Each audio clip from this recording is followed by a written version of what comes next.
कन्नड तालुक्यातील नागरिकांना दर्जेदार आरोग्य सुविधा मिळाव्यात यासाठी नगराध्यक्षा फरीन शेख यांनी महत्त्वपूर्ण पाऊल उचलले आहे.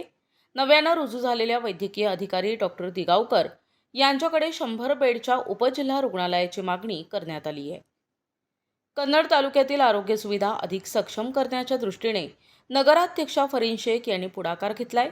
तालुक्यातील वाढती लोकसंख्या आणि आरोग्याच्या गरजा लक्षात घेता 100 बेडचे उपजिल्हा रुग्णालय उभारण्यात यावे अशी मागणी त्यांनी नव्यानं रुजू झालेल्या वैद्यकीय अधिकारी डॉक्टर दिगावकर यांच्याकडे केली आहे. यावेळी डॉक्टर दिगावकर यांच्या स्वागत आणि सत्काराचा कार्यक्रमही पार पडला. नगराध्यक्षा फरीन शेख आणि नगरसेवक जावेद सेठ यांच्या हस्ते त्याचा सत्कार करण्यात आला.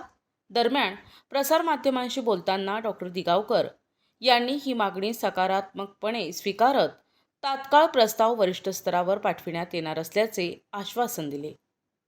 अंदर ग्रामीण के भी शहर के भी लोग आते, कम से कम 500 पेशेंट आते थे हर जगह। उप जिला जो है तो रुग्णालय हर जगह हो गया, लेकिन कन्नड़ निजामकालीन का ताल्लुका है, लेकिन ये पीछे है और आपने यहाँ सर्विस करके गए हैं, आपको यही पूरी परिस्थिति मालूम है।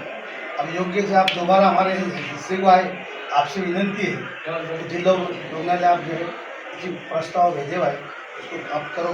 ऊपर बिल्डिंग पे जगह है, ऑलरेडी यहाँ पर जगह है, इसमें आपको जो सहयोग लगेगा, निधि लगेगी, मैं उपलब्ध करके बिल्डिंग तैयार करके देने के लिए तैयार हूँ। आपसे मेरी विनंती है जिला रुग्णालय अगर आपने कोशिश करके और यहाँ लाए तो कन्नड़ के लिए जनता के लिए बहुत सुविधा हो जाएगी। इसलिए आपसे मेरी विनंती है कि आप उसके अंदर हमारा सपोर्ट कीजिए। बाद आपको जो भी शासन की निधि लाना है, ऊपर इमारत अगर आपको कम पड़ रही होगी तो मैं इमारत के लिए पैसे लेके इमारत खड़ा कर सकता हूँ। शहराच्या प्रथम नागरिक आदरणीय नगराध्यक्षा फरीन शेख मॅडम यांनी नुकताच माझा सत्कार केलेला आहे. तसेच आपल्या शहराचे लाडके आदरणीय जावेद सेठ यांनी पण माझ्यासमोर एक मागणी व्यक्त केलेली आहे की सर्वत्र जिल्ह्यामध्ये अनेक ठिकाणी उपजिल्हा रुग्णालय मंजूर होत आहे. आपला निजामकालीन तालुका असूनही ग्रामीण रुग्णालय कन्नड याचं उपजिल्हा रुग्णालयात रूपांतरण होत नाही किंवा श्रेणीवर्धन होत नाही. त्याकरिता प्रशासनातर्फे प्रयत्न करावेत असं साहेबांनी अपेक्षा व्यक्त केलेली आहे. मी आदरणीय नगराध्यक्षा मॅडम यांच्या समोर मी आपणा सर्व कन्नडकरांना मी आश्वासित करू इच्छितो की आमच्यातर्फे जे काही असेल, आमचं जे काही प्रस्ताव पाठवण्याचं काम असेल ते येत्या 8 ते 10 दिवसात मी पाठवून देईन आणि पुढचं काम आदरणीय जावेद सेठ आणि आदरणीय मॅडमनी करावं अशी मी त्यांना विनंती करतो. कारण तिथं पुढचं मंत्रालयातला जो फॉलोअप आहे तो फॉलोअप त्यांना आपल्याला घ्यावा लागेल.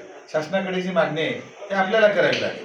शासनाकडे लेखी निवेदन पाठवणं हे आमचं काम आहे, पण त्याचा पाठपुरावा करून मंजूर करून आणणं आपलं काम आहे. तर या कामी आम्ही नक्कीच पूर्ण प्रयत्न करू. आम्ही कुठल्याही प्रकारे मागे राहणार नाही.